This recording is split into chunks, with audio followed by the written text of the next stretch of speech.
एक दिन में कितना हो गया हिसाब लगा लीजिए। ये आपको मदद मिल रही है पूरे परिवार को, ये मदद है। और ये 500 की यानी 6,000 रुपया साल। अकेला बिजली के बिल में अभी आपको बताया, आप जानते नहीं है, अकेले बिजली के बिल में आप उससे ज्यादा दे रहे हैं। अब 1516 से कम कर 600 से ये शुरू हुए। जब 600 दे देते 5 वर्ष पावर की, अकेले बिजली के बिल में उससे ज्यादा निकाल ले गए। और सब छोड़ दीजिए कि पढ़ाई लिखाई में कितना बड़ा, किताब कितनी महंगी हुई, और तमाम जो हमारी जिंदगी की जरूरत की चीजें, वो कपड़ा कितना महंगा हुआ, और जो हम खरीदते हैं सारी चीजें वो कितनी महंगी हुई। इसको छोड़ दीजिए। वो है, उन्होंने बता दिया हम 81 करोड़ लोगों को खाना दे रहे हैं। ये भी बोले आए, भूखे लोगों को फ्री में खाना। पहली बात तो ये कि ये तारीफ की चीज नहीं होती। लाल किले से तो कतई मत बोलिए प्रधानमंत्री जी। लाल किले से सारी दुनिया सुन रही है, और आप 81 करोड़ लोगों को खाना दे रहे हैं। इसका मतलब 81 करोड़ भूखे हैं, सरकारी मदद पर निर्भर है। दुनिया में संदेश दूसरा जा रहा है, 81 करोड़। लेकिन जब वो इस बात को बता रहे होते हैं, और एक बहुत गलत बात है, उससे तो सब उग गए, जनता भी उग गई है, जो इनके फॉलो इनको मानते वो भी उग गए। अरे इस समय उनका क्या कहते हो, लाल किले से कोई प्रधानमंत्री आपने बोलता देखा विपक्षी पार्टी के लिए? कितने प्रधानमंत्री आए, आपने कभी नहीं सुना होगा कि लाल किले से एक प्रधानमंत्री बोलेगा किसी विपक्षी पार्टी के खिलाफ। और उन्होंने वही शुरू कर दिया कि ये परिवारवाद है, पिछली संसद भ्रष्टाचारियों की संसद थी, ये आज की भाषा, ये परिवारवाद है, हम इसका खात्मा हमने आने के बाद कर दिया, ये भ्रष्टाचारियों की संसद हमने खत्म कर दी। और जब परिवारवाद कहा जा रहा था तो छोटू ने जानबूझ के राजनाथ भी दिखाए। राजनाथ सिंह जी तो पंकज सिंह किसी और के हैं। इसी तरीके से जितनों के परिवार के लोग लड़ रहे हैं, कर रहे हैं, वो सब शर्मिंदा हो रहे थे। ऐसी बात नहीं करनी चाहिए। तो असल बात क्या है, जो जिंदगी के सवाल हैं। आज अमृत महोत्सव कितने दिन से चल रहा है आजादी का, और आजादी की लड़ाई में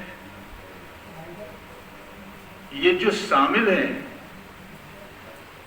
आपको अपना इनका नहीं मिलेगा एक भी। अगर ये सरदार पटेल की बात करते हैं तो गांधी जी, वो तो कांग्रेसी थे। अगर ये लाल बहादुर शास्त्री की बात करते हैं तो वो भी कांग्रेसी थे। जरा अपना इनका ढूंढिए कोई आजादी की लड़ाई का जिसे अपने पकड़ के तारीफ कर सकें कि ये हमारा था। आजादी की लड़ाई में शामिल ही नहीं थे, ना ये शामिल थे, ना मुसलमान कट्टरपंथी शामिल थे, ना हिंदू कट्टरपंथी शामिल थे। ये तो अंग्रेजों की लड़ाई का, उनके खिलाफ जो चल रही थी भारत में आजादी की लड़ाई, दोनों तरफ से उसका विरोध कर रहे थे। वो जो मुस्लिम जमात इस्लामी वो भी विरोध कर रही थी, और इनके संगठन ये भी विरोध कर रहे थे आजाद अंग्रेजों को मत। और इनके नेताओं के दस्तावेज हैं, इन्होंने खुद लिख के दिया है, सारी चीज मौजूद है। इसलिए अपना कोई नहीं है। तब इसीलिए तो आजादी के झंडे लगाओ, झंडे को घर घर फहराओ, आजादी का जश्न मनाओ। पूरा देश ने, आज बोले पूरे देश ने कुर्बानी दी। वो मजाक में किसी ने लिख दिया उसमें कि तुम्हें छोड़ के, मजाक तो सब करते ना, तुम करोगे वो पटान तो फिर दूसरी चीजें भी बोलना शुरू कर दें। तुम्हारी पार्टी और तुम्हारे पुरखों को छोड़कर सब लड़े। तो ये चीजें चर्चा में आनी ठीक नहीं होती। वो भी लाल किले से बोलेगा। असल सवाल हमारे सामने क्या है, आज क्या कर दिया है, एक भी हवाई अड्डा अब सरकारी नहीं है। सारे हवाई अड्डे निजी कंपनियों के हवाले किए जा चुके हैं। एक भी बंदरगाह सरकारी नहीं है। 7 बंदरगाह अकेले अडानी को दिए, एक भी बंदरगाह अपना नहीं। उसी तरीके से हथियार बनाने के कारखाने, जिस दिन मुरादनगर के हथियार बनाने के कारखाना का हिस्सा वो हमारे साथ बॉर्डर पे, हम गाजीपुर बॉर्डर पे थे, मैं इंचार्ज था गाजीपुर बॉर्डर का। जिस समय वो पहुंचे हैं यहाँ से कर्मचारी, तो किसानों ने समर्थन दिया, ये हमारे बेटे हैं। उसको भी बेच रहे हैं, हथियार बनाने वाले कारखाने को कंपनियों के हवाले कर रहे थे। जब सारे हथियार बनाने वाली कंपनियों ने लड़ाई शुरू करी थी, तो उसी समय कानून पास कर दिया संसद में। सुनिए जरा, किसके बच्चे हैं उसमें? अगर हड़ताल करेगा 1 साल की सजा, अगर हड़ताल के लिए कोई उकसाएगा 2 साल की सजा, और जमानत नहीं होंगी। ये कर दिया, यानी सेठों को हथियार बनाने के कारखाने दिए जाएंगे, अगर विरोध करोगे तो जमानत भी नहीं होगी। ये कानून पास किया। और आज ये फौज भी गई आपकी। अब इसमें फौजी भर्ती नहीं होंगे, अग्निवीर भर्ती होंगे, 4 साल के लिए भर्ती होंगे। और मालूम है ये क्यों होंगे? आखिर फौज में 4 साल में क्या करेगा? 4 साल की ट्रेनिंग लेके कहां जाएगा? क्या चक्कर है ये? उनकी पेंशन वेंशन का मामला क्यों खत्म कर दिया? उनके फंड वंड का सारा मामला क्यों खत्म कर दिया? ये फौज की नौकरी ऐसी नौकरी नहीं थी, ये तो देश के लिए कुर्बान भी होता है। ये ऐसी लड़ाई नहीं थी कोई और नौकरी कर रहा हो, अगर जरूरत पड़ी तो ये तो अपनी जिंदगी कुर्बान करता है ना। इसलिए उसकी और उसके परिवार की पूरी गारंटी होती है। सरकार ने गारंटी करती है कि ये देश सेवा में मरा है, तो हम इसके परिवार की आखिर तक, विधवा भी रह जाएगी तो उसको भी हम जो पेंशन देंगे, ये गारंटी थी हमारे। मोदी जी ने ये गारंटी खत्म कर दी। और क्यों? अब हथियार बनाने के कारखाने जब अडानी अंबानी के हो गए, विदेशी कंपनियों के हो गए, तो उनका कहना क्या है? हम हथियार बनाएंगे तो हमारे हथियार कोई अमेरिका खरीदेगा? दूसरे देश कैसे खरीदेंगे हमारे हथियारों को? इसलिए वो कह रहे हैं, सीधा सवाल क्या कर रहे हैं, फौज पर जितना खर्चा होता है, उन्होंने नई थ्योरी दे दी, नया सिद्धांत कर दिया कि आगे की लड़ाई इस रेवड़ से नहीं जीती जाएंगी। हमें कह रहा रेवड़ कितने भर्ती कर लो, इसमें ये लड़ाई जीती जाएंगी आधुनिक हथियारों से। क्या बोल रहा है अडानी अंबानी? बढ़िया हथियारों से आगे के युद्ध जीते जाएंगे। इसलिए हमारे हथियारों की बिक्री के लिए खर्चा रखो, खरीद क्योंकि अमेरिका खरीद नहीं सकता, इंग्लैंड खरीद नहीं सकता, और कौन खरीदेगा इनके हथियारों दुनिया में?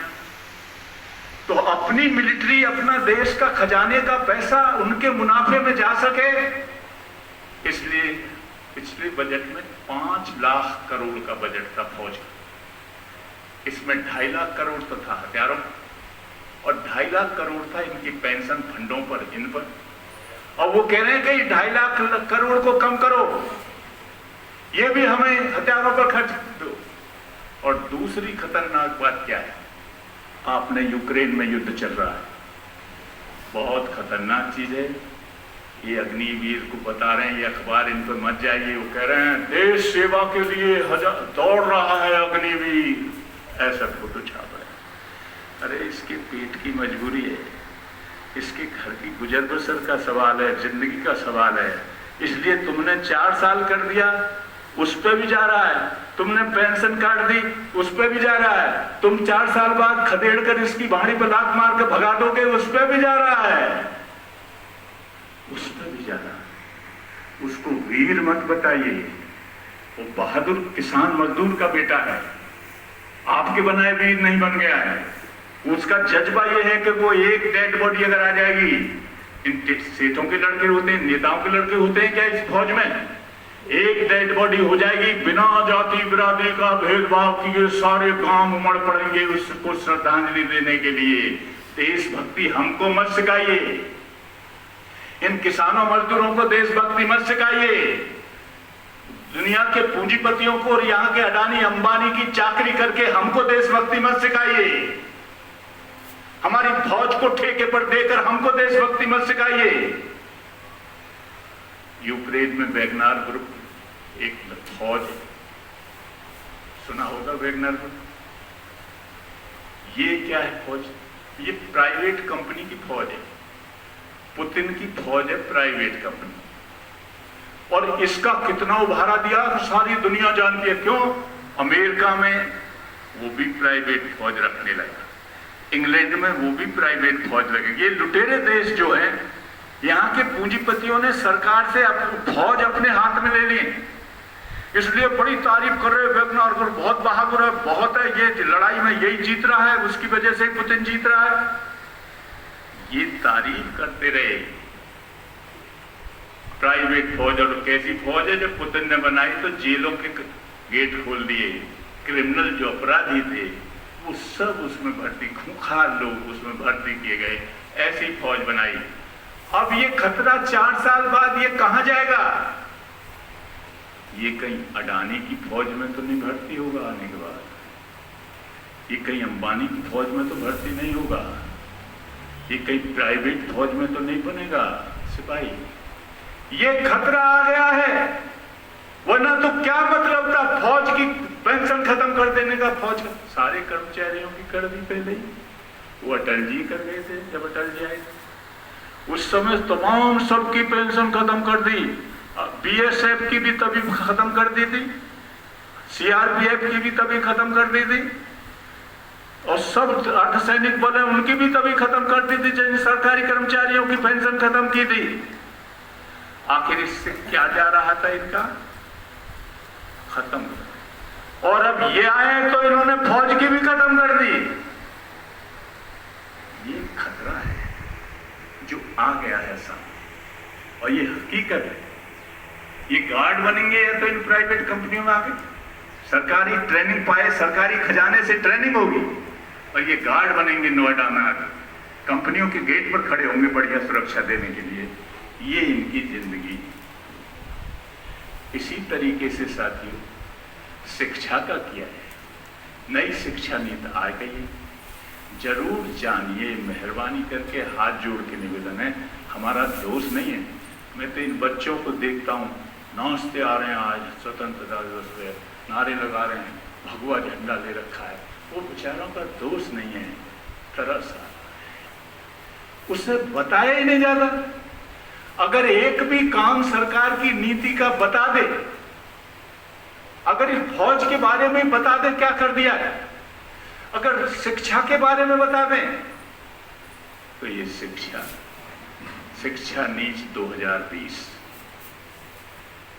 सरकारी बजट शिक्षा पैसे खत्म, जो दिया भी जाएगा वो सीधा सीधा शिक्षा के नाम पर प्राइवेट कंपनियों को दिया जाएगा। ये जो प्राइमरी स्कूल हैं इन्हें बेच रहे हैं। मध्य प्रदेश की सरकार 1.5 लाख प्राइमरी स्कूलों को बेच चुकी है निजी हाथों, और यहां भी शुरुआत करने जा रहे हैं। प्राइमरी स्कूल नहीं रहेंगे, मास्टर तो इनमें रहे ही नहीं, उनके शिक्षा मित्र बनाकर इन गरीब बच्चों को पढ़ाया गया, बिना तनख्वाह के पढ़ाओ ये कहा गया, उसमें भी अब कर रहे हैं, ये भी बस की नहीं है। इनको कह का ज्ञान भी खत्म करो। इंटर कॉलेजों से इनसे कहा जा रहा है कि अब तुम्हारा खर्चा हमसे नहीं चलेगा, या तो अपनी कॉलेजों की जमीनों को प्राइवेट कंपनियों को बेचो, बट पट्टे पे दो, अपना खर्चा आप चलाओ। वो सबसे कहा जा रहा है। सारे कॉलेज प्राइवेट कंपनियों की फैक्ट्री में तब्दील हो चुके हैं, उनका मुनाफा कमाने की फैक्ट्री बन चुके हैं। बड़े बड़े तमाम टेक्निकल कॉलेज, मेडिकल, इंजीनियरिंग, सारे कॉलेज उच्च शिक्षा पहले ही छिन गई है। ये जो हमारे बच्चे जाते हैं गाड़ियों में नोएडा भागते जा रहे हैं, इनके हाथ से सबसे उच्च शिक्षा पहले ही निकल चुकी है। इसकी औकात नहीं पढ़ाने की। अभी 4 साल का बीटेक अगर करना है प्राइवेट कंपनी में 4 लाख में 4 साल में 22 लाख रुपए का खर्चा है, और कहीं कहीं उससे भी ज्यादा है। कम से कम 20-22 लाख हर जगह। कैसे करा देगा, इंजीनियर बना देगा। इसी तरीके का दूसरा खेल शिक्षा को हाथ से, यानी हमारे औकात से ऊपर हो गई। और आप छाती पे हाथ धर के बताइए इसी मुल्क में ऐसी शिक्षा मिल रही हो अमीरों को, और आप बैठे हो अपने औलाद को नहीं बढ़ा सकते, कैसा लगेगा? सोच के देखिए। इस मुल्क में रहते हैं, हमारी औकात बच्चे को पढ़ाने की नहीं, और अब कहकर ज्ञान कराने की भी नहीं होगी। अनपढ़ हो जाएंगे, क्योंकि शिक्षा ऑनलाइन हो रही है। प्राइमरी स्कूलों में भी निर्देश आ गए हैं, अब ऑनलाइन शुरू मास्टरों को किया जा रहा होगा, कोई होंगे तो जानते होंगे। ऑनलाइन कितनों पे ये मोबाइल। उन गरीबों की बात सोचिए, उनके घर में ऐसा मोबाइल है कि बच्चे को ऑनलाइन दे देगा। अनपढ़ रहने की तरफ बढ़ रहा है सिलसिला। औलाद अनपढ़, सिर्फ बैल जैसे कमाता था, इनकी औलादों की, हमारी औलादें सिर्फ बैल की तरह कमाएंगी।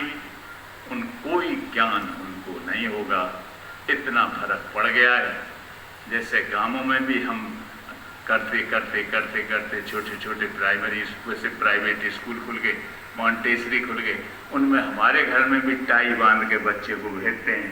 पढ़ क्या रहा है? दूसरा काम नई शिक्षा नीति में क्या किया है?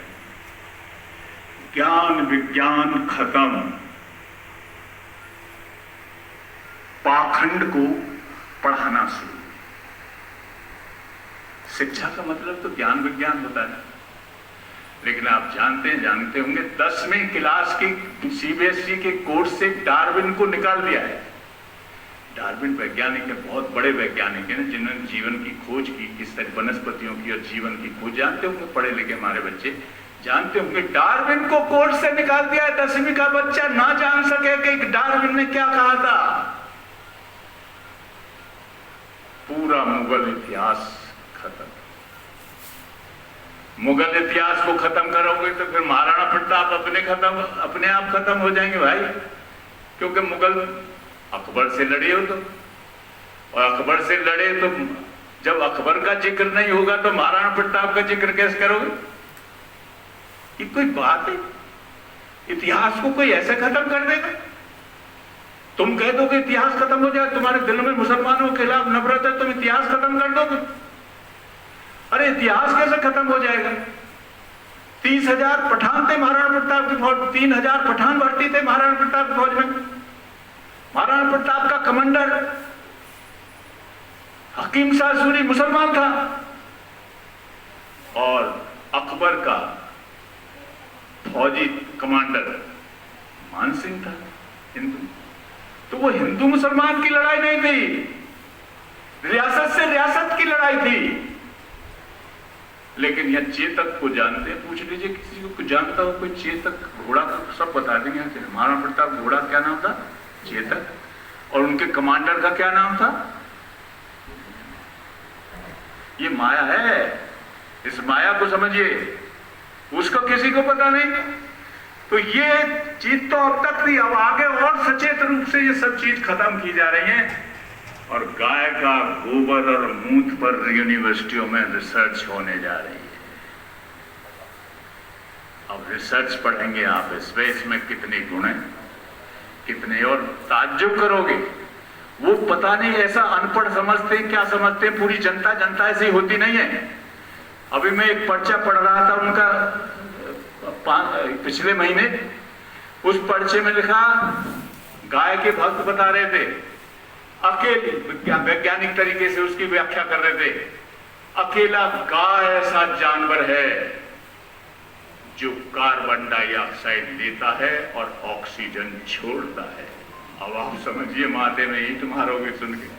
क्या क्या है ये? कोई जरा भी समझदार आदमी होगा तो कोई ये जानेगा जीव जगत रह नहीं सकता बिना ऑक्सीजन के। सब ऑक्सीजन लेते हैं, कार्बन डाइऑक्साइड छोड़ते हैं।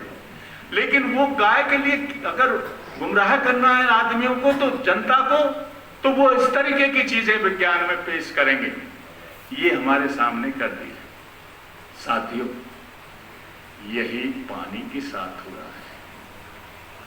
अभी तो मैं उस पर नहीं जाना चाहता। ये 3 कानून बनाए खेती में, इसकी क्या जरूरत है? जरा पूछिए क्यों बनाए, क्या कानून थे? आप वो तो सब जान ही गए होंगे। अब किसान खेती नहीं करेगा, कंपनियां खेती करेंगी। किसान खेती नहीं करेगा, ठेके पर खेती होगी। और कोई कह के हम तो नहीं देते, कैसे दे देंगे? तो आ रहा है वक्त, वो दोबारा भी वही कसरत कर रहे हैं। जरा मीटर लग जाने दो।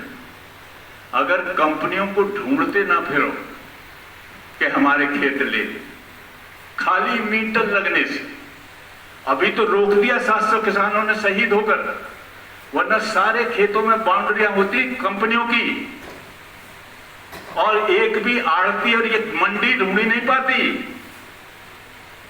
ये कानून थे वो, यानी खेती की जमीन और कृषि जिंसों का व्यापार ये कंपनियों के हवाले किया जा रहा था। विदेशी कंपनी भी थी, यहाँ की कंपनी भी थी। 700 किसानों ने शहीद होकर उसे रोक दिया। मैं ज्यादा और विस्तार से जाना नहीं चाहता, लेकिन वो खाली इतना ही नहीं था।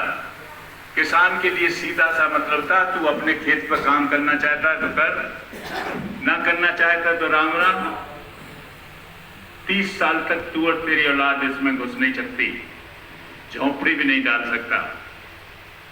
ये कानून में लिखित में था।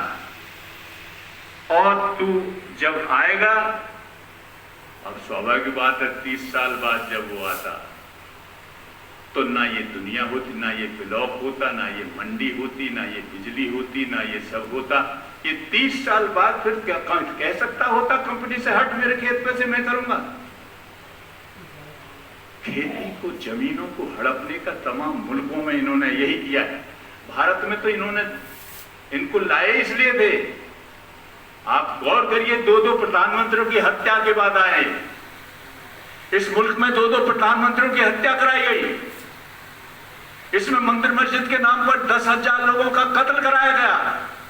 इसमें बॉर्डर के तमाम राज्यों में उग्रवादी संगठन खड़े कर लिए गए। इस्लाम के नाम पर जम्मू कश्मीर में, सिख धर्म के नाम पर पंजाब में, उत्तर पूर्व के तमाम राज्यों में वो खड़े किए गए थे।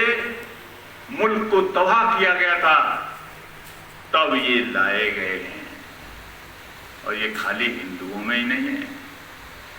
ये जब सद्दाम को मारा, इराक के तेल को लूटना था अमेरिका को, सद्दाम को मारकर कट्टर मुल्लाओं को गद्दी में लाए। और वो कट्टर मुल्ला आईएस के, उन्होंने तमाम तेल इराक का अमेरिका की कंपनियों को सस्ते में दे दिया। यही तालिबान ने किया। अब जो तालिबान आ गए, अमेरिका भाग गया वहां से, अब वो आ गए, आए तो क्या कह रहे हैं? हम बताना चाहते हैं, सावधान भी रहिए, कहीं हिंदू के चक्कर में कोई बड़ा धोखा ना हो जाए। जब वो तालिबान आए इस्लाम के नाम पर, मुसलमान धर्म के नाम पर, उसी के लिए कट्टरपंथी, वो कुछ दिन भी राज में रहे तो हालत क्या है?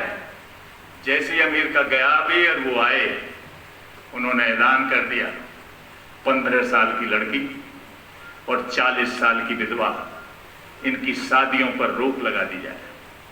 इनकी शादी इन तालिबान मुल्लाओं के साथ होगी, इन अफीमचियों के साथ होगी, इन गुंडों बदमाशों के साथ होगी।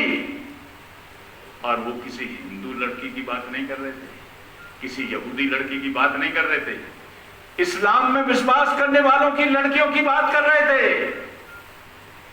और जब भागे कुछ लोग जल्दी जल्दी अपनी बच्चियों को लेकर निकल जाए, यहां से आ रहे हैं तालिबान, 13 को काबुल हवाई अड्डे पर गोली से भून दिया उन्हीं मुल्लाओं ने। कहाँ लेके जा रहा है इस बच्ची छीन दी, उसको गोली मार दी और बच्ची छीन दी। समझिए कैसे राक्षस होते हैं ये। सड़क पर घेर कर मार देंगे कि कौन उकसाता है इस भीड़ को। ये जो जा रहा कुछ पशु लेके, इसकी हमारा क्या लेना देना, इस आम आदमी का, किसान मजदूर का क्या लेना देना इससे। लेकिन उकसा दिया भीड़ पर। कितने केस भारत में हो चुके हैं। ये खेल है। अब हिंदू राष्ट्र का नारा है, समझ जाइए। धर्म के नाम पर देश नहीं बना करते। धर्म के नाम पर देश अगर होते तो सारे ईसाई देश एक ही देश नहीं होते, सारे मुस्लिम देश एक ही देश नहीं होते। नेपाल और भारत अलग देश के होते हिंदुओं के। और अगर बना भी लोगे धर्म के नाम पर, जैसे पाकिस्तान कट्टर मुल्लाओं ने बना लिया, तो टूट कर बांग्लादेश बना 71 में। राष्ट्र धर्म से नहीं चलते। धर्म के अलग का नियम है और सड़क के अलग नियम है। सरकार के चल जाएगी, सरकार के तो अलग नहीं। सरकार सड़क का नियम है बाएं चलो, और मुसलमान दाएं चलेगा, हिंदू बाएं चलेगा, सड़क चल जाएगी। इसलिए धर्म के अलग नियम होते हैं। पवित्र चीज होती है, उसके अलग नियम होते हैं। मस्जिद के अलग, मंदिर के अलग, अलग अलग नियम होंगे, लेकिन सड़क तो एक ही नियम से चलेगी ना। इसलिए राज्य के साथ अगर धर्म का तालमेल करोगे तो उस धर्म की भी बेकदरी होगी और उस राज्य की भी बेकदरी होगी। बच नहीं सकते और मुल्क टूटने से बच नहीं सकता। कोई बिरादरी ये चाह लेगी कि हम पे कोई, अब वहां कहने लगे वहां से जाट या कोई और बिरादरी आ जाए बीछट पे और क्या हम रहेंगे और तुम्हारे राजा, बर्दाश्त कर लेंगे बीछट? या बीछट के कहीं और बिरादरी के गांव पे चले जाए, बर्दाश्त कर लेंगे? चाहे मर जाए, मार दे, कुछ कर दे, कैसे बर्दाश्त कर लेंगे? नहीं करेंगे ना। वही देशों का हाल है। इसलिए ये खतरनाक नारा है, इससे सावधान रहने की जरूरत है।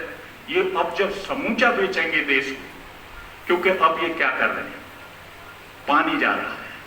अभी खेत का मैंने बताया मुश्किल से 700 शहीद किसान होकर वो रुक गया, नए सिरे से उसको और तरीके से दे रहे हैं और जा रही है वो जमीन, रुकी नहीं है जाने। अभी कानून पास किया है, अब तमाम पंचायतों में आ गया, ये सारी पंचायतों की जमीन निकालिए, तालाब निकालिए, अमृत सरोवर बनेंगे और कंपनियों को दिए जा रहे हैं। ग्राम समाज के अवैध कब्जे हटाइए और कंपनियों को दीजिए, और जिनके पट्टे भी हैं उनको भी खत्म करिए। और जो ये सब कुछ है अवैध को, इनको निजी कंपनियों के लिए दीजिए। ये तय हो गया। पोखरों का निजी कंपनी ले रही है, आपने देखा होगा, वो शुरू हो गया। ये सारी जमीन ग्राम समाज की शुरू होकर एक और है इसमें। अब ये इसकी रजिस्ट्री विभाग में नहीं होगी, कानून बन गया है और लैंड टाइटल अथॉरिटी बना दिया गया है। इस लैंड टाइटल अथॉरिटी में ये जमीन का रिकॉर्ड रहेगा, वहीं पर आपके बेनामा होंगे, रजिस्ट्री विभाग में नहीं होंगे। घरौनी तैयार कर ली है, ड्रोन से, ड्रोन चले हैं, घरौनी तैयार हैं, गांव के हर नक्शे और ये आ चुके हैं। और आपसे ये बोला गया कि चिंता मत करो, इससे बैंक से लोन भी ले सकते हो आप। है क्या चक्कर? अब आपको रोड का खर्च यहां भी देना पड़ेगा तुरंत अगली साल से 24 में। कैसे ही अल्लाह मियाँ इन्हें जितावे, भगवान जितावे, तो वो सामने आ जाएगा। वो सब पैसा देना पड़ेगा, रोड टैक्स का, वाटर टैक्स का। पानी जा रहा है, 900 टन की बुलंदशहर जिले में बन रही है। महाराष्ट्र की एक कंपनी बना रही है, जल विभाग जो हमारा वो है, वाटर क्या बोलते हैं, जल निगम के कर्मचारियों की तनख्वाह नहीं मिली है कई महीने से। और महाराष्ट्र की कंपनी इनको अपने बनाए खरंजा को भी तोड़ रही है, खोद रही है, वो बना रही है। ये सरकारी खजाने से हो रहा है, जनता के पैसे से हो रहा है, और इसका कनेक्शन देने का काम कंपनियां करेंगी, मुनाफा कमाने का काम कंपनियां करेंगी। ये खेल हो रहा है। और पानी इतना ही नहीं जा रहा, यहीं तक नहीं जा रहा है, पानी जा रहा है 50 नदियों को ये बेच चुके हैं। कंपनियों के हाथ में नदियां बेच दी। मालूम है सबसे पहले नदी कौन सी बिकी हमारी? छत्तीसगढ़ में बहती है, शिवनाथ नाम है नदी का। शिवनाथ नाम की नदी अटल बिहारी वाजपेयी जब आए थे उसके 23.5 किलोमीटर इलाके को एक विदेशी कंपनी को बेच के गए। तब से बाद में कांग्रेस आई, उसने भी बेची, जो भी आया उसने भी बेची और इन्होंने भी बेची। और आपको पता है कावड़ियों पे फूल बरसाने लगे, हेलीकॉप्टर से। ये कावड़िए जाते हैं ना, धार्मिक काम है, वो तो बेचारे अब से जाते हैं, पुरखों से जाते हैं। धार्मिक अपना हर धर्म का होता है, अपने रीत रिवाज होते हैं, तो शुरू से जाते थे। लेकिन अब नया किस्सा लिया कि सरकारी हेलीकॉप्टर से फूल बरसावे। ये क्यों? सारी रोड आपके लिए जाऊं, सारी रोड, कुछ भी हो, जनता कैसे मरे कहीं जाए, आपके लिए। ये क्यों कर रहे हैं? क्योंकि गंगा मैया भी बेच रहे हैं। और ये कावड़ लगाने वाला कहीं समझ ना जाए, ये लाने वाला अगर समझ गया और इतनी भीड़, उसकी चौथाई भीड़ भी कलेक्टर की तरफ बढ़ गई, तो कलेक्टर कुर्सी छोड़ के भाग जाएगा। ये भीड़ कितनी बड़ी भीड़ है।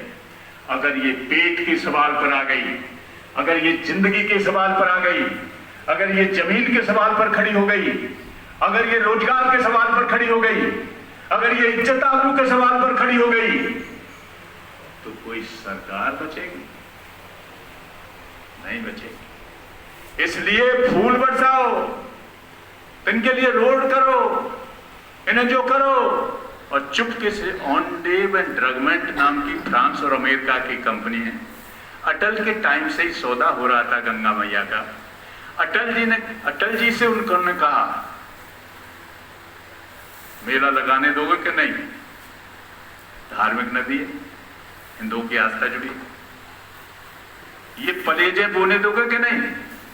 मुर्दे जलाने दोगे कि नहीं? हड्डियां सिलाने दोगे कि नहीं?